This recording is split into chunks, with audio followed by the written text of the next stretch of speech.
hicom na po siya, kinonvert ko po. So dito naman yung hose na dito sa carburetor.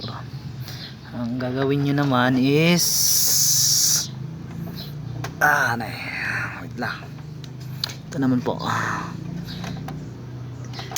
So ito yung hose nya, lagyan ko ng takip para walang singaw.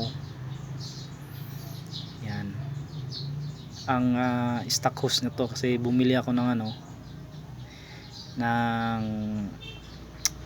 yung bagong hose nya, natunaw so hindi po siya heat resistant. So binalik ko yung stock, ginanito ko na lang in case na magka-problema yung rider natin, is mabalik pa natin sa dati.